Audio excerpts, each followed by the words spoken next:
Hi, my name's Robin. I'm from Access LARP, and I'm here with today's video, which is the top 5 tips for players with access needs.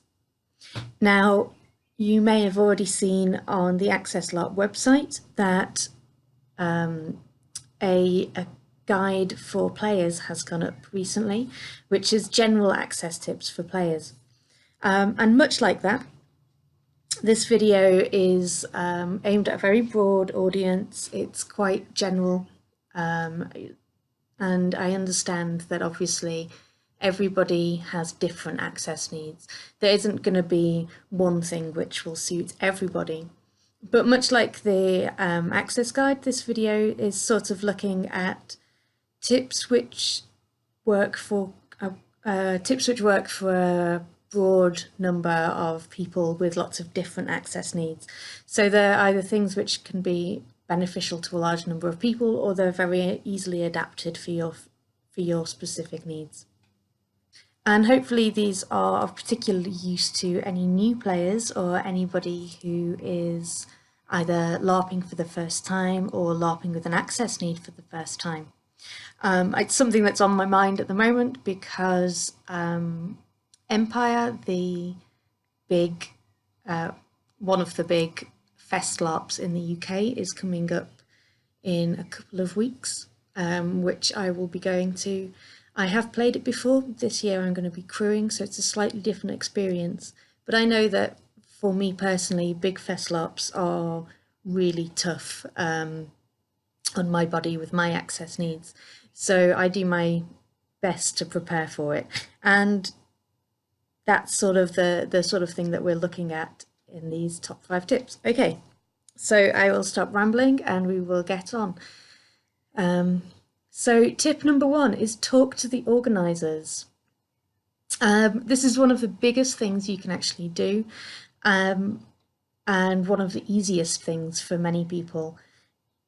It helps pretty much everybody, even able-bodied players, but particularly if you have any access needs. Talking to the organisers is something really vital to help you get the most out of the game.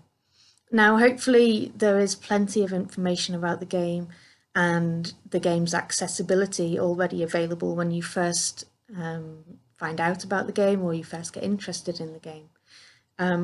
But even with that, even if you have access to that on Facebook, sorry if there was an odd noise in the background there, that was my cat climbing onto his cat tree. But anyway, even if there is a lot of information available on the website, it's still good to talk to the organisers as early on as possible in order to clarify any points which you're unsure about, to check if your particular access needs can be accommodated, and just to clarify any situations there. The earlier you contact the organisers, the better. If you leave it later on, there's a chance that they won't be able to accommodate you, or they won't be able to change things because things are already set in place. But the earlier you get in touch, the easier it is to have conversations about accessibility. If your circumstances change or something comes up with the game, then it's easier for you to have that ongoing communication with the organisers to take your needs into account, and to make sure that the game is as accessible as possible for you. So yeah, that's tip number 1, talk to the organisers. Tip number 2 is make sure to fill out your booking form accurately. Now, most booking forms usually have a space for disclosing any access needs, medical information, dietary requirements, and that sort of thing. And it's kind of a continuation from point 1 of talking to the organisers. So firstly, we need to make it clear you only need to disclose what you are comfortable disclosing. And organisers should have in place a good policy of non-disclosure, keeping your information private, making sure that it's only available to other organisers or other people involved on a very need-to-know basis. If you're not sure about that, then talk to the organisers. However, giving clear and accurate information at this stage is very, very helpful. And disclosing things even that you don't think are relevant is a good idea, because there might be things that you don't think are relevant that the organisers actually able to take into account for their game, either because of their venue, ideas they've got for plot, ideas they've got for game mechanics, and so on. But quite often there's things going on behind the scenes that we don't know about, but that the organizer can take into account. It's especially important for allergies, because allergies aren't always about food, as I'm sure most of you are aware. Even things that you think are normally easy to avoid in everyday life. LARP is a very strange and unusual world where we use everyday objects in a way they weren't always intended, and this often comes up with special effects and props. For example, people with homemade fake blood recipes may have things which contain allergens, and it's good to be able to take that into account. So being as frank as you're comfortable with prevents surprises on the day, and you might find that organisers will contact you for clarification on some aspects of your access needs prior to the game, just to make sure they can meet your accessibility needs and their accessibility goals. Just to sort of add to that as well, when you are if you are disclosing anything which has a variable level, it's good at that point to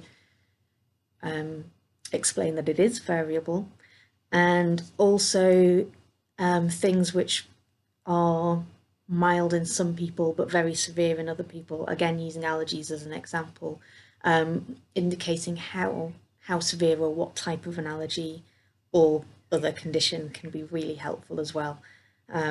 It means that an organizer knows whether they have to completely clear the building of a specific allergen or whether they just have to make sure not to rub it all over you.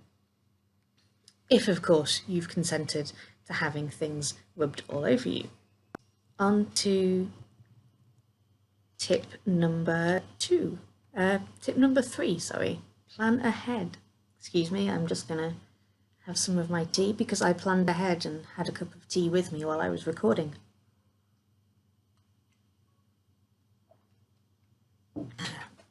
Okay, tip number 3, plan ahead. So this is particularly useful for people who have variable conditions or conditions which are impacted by activity or external forces like the weather or sleep, and that sort of thing. But it does apply to people with all sorts of different needs as well. So you might need to organise your schedule in the run up to the game to make sure that you're sufficiently rested before the game, or to avoid situations or activities which might trigger a flare up. And this just ensures that you're going into the game in as good a state as possible. Take time to consider how you're travelling and if this is going to have an impact on your body. Do you need to make sure that your journey's got enough rest stops so that your joints don't seize up, and to rest your back? Can you split a journey into multiple parts? If you're travelling by public transport, can somebody else take your bags in order to reduce the load on you? As well as planning your time and your activity running up to the game, you need to make sure that you've get everything you need in plenty of time for the game, so that you don't have a last minute rush, which is a little bit, it's a bit of a running joke, I suppose, for a lot of LARPers, that we will inevitably find ourselves sewing the night before a game, or even half an hour before the game, we will be putting buttons onto our costume. But if you can avoid that at all, it really does help you have a much better game. Other things to consider are if you're on any types of medication, make sure that you've got enough to cover the game, and even for a few days after, and order in any prescriptions that you need to make sure that you've got them in time for the game. On to tip number 4, pack everything. When I say everything, I mean everything. So it's often best when you are packing for a LARP to overplan if you have access needs or any medical conditions which need looking after at a game. So as I just mentioned, make sure that you've got enough medication for the game, but it's worth taking enough for a day or two further on. You might lose some, you might end up having to stay an extra night on your way home because of fatigue, or you might drop some in the mud. These are actually all things which have happened to me. So making sure you're taking extra medication, extra joint supports, special pillows, ice packs, heat packs, the special spanner you need for your wheelchair, your battery pack charger or a spare battery, fiddle toys, syringes, anything that you use on a regular or frequent basis to manage your health or your disability, make sure to pack it. And if you can, pack a spare. And those things which you don't need all the time but do sometimes need, you can weigh up the pros and cons about packing it. If you've got space to pack it, it can be good. Preparing sort of for the worst case scenario and contingency plans is really good. So, you know, maybe you don't always need to strap your elbows up, but you don't want to find yourself on the battlefield with an elbow that suddenly doesn't work. So take your bandages with you. When did you last put a battery in your hearing aid? Are you sure it's going to last through the event? Maybe just make sure you've got a spare one in your bag just in case. Things like that, it just makes life a lot easier. And it can extend to more unusual items which aren't your typical medical or disability aids. So I can sleep using a regular synthetic stuffed pillow, that's perfectly fine, but I get better sleep and less pain when I sleep on a memory foam pillow. So if I can take that along to a game, I do, because it means that I'm going to have a better game. I mean, the traditional advice to LARPers, able-bodied or disabled, is to pack socks, no more than that, no, maybe another pair just to be sure, and extending that sort of living, thinking to your living and health aids just makes an event many times easier and more comfortable. And tip number 5, we're back to communication again. It is a trope. Communication is really important in pretty much every aspect of our lives, and dealing with access needs is no different. But this isn't about communicating with organisers, it's communicating with the people nearby. Oh, excuse me, I'm a bit dizzy.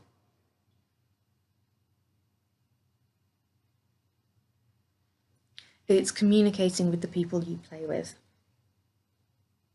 You'll have to excuse me, I've got a touch of vertigo as I'm filming this, so if it looks like my eyes are staring off into the distance, they might be, or if I suddenly start swaying, I am, but it's fine. Let's just roll with it, it'll be fine. Having a LARP buddy is really helpful and really good.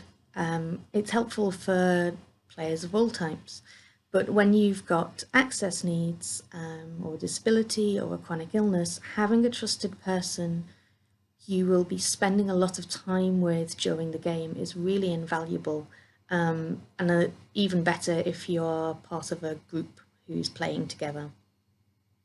And letting those people know of any special requirements you have or difficulties you're going to encounter can just make for an easier and safer event in some circumstances. So useful things to include are, or that I've personally done, are telling people where I've stashed my medication in case I need to take some and for some reason it's not on me or I can't reach it. Letting people know that I might need to go and sleep out of character, just so that they're not confused if I suddenly disappear for an hour or two. If you use mobility aids, you might want to just reiterate to them when it is appropriate to touch your mobility aid, or how you are comfortable with people using or interacting with your mobility aid, and what is inappropriate as well, just so if necessary you've got backup. And if at all, if you have things which are symptomatic and show externally, letting people know what your common symptoms are, when they need to worry, when not to worry, and if you're comfortable doing so, basic things they can do for help. For example, that you might be able to say, to give again a personal example, some of my neurological stuff, which may or may not be migraines, the left side of my face will go droopy and stop working properly. And sometimes the people I'm with will notice that before I do. And in that case, they know to say, how are you feeling? Do you need to take a migraine medication? And that can mean the difference between me continuing to play the game, maybe having a bit of a nap, but being able to play the game, or just hiding in a dark room for the rest of the weekend. Having people on your side just makes things go a lot smoother. It's a lot less stressful if anything does go wrong, and it's just nice to know that you've got that backup and that help when you need it. And a lot of people know how frustrating it is to have to explain your whole backstory and medical history to somebody when all you want to say is, hold on, I need to do my injection. So just taking some time in advance of the game to make sure that the people you're with commonly do have that information and do know what is likely to come up means that you're not having to take any more time out of your game than you want to. Okay, so that's my top 5 tips for LARPing when you have access needs, and I hope you find it helpful.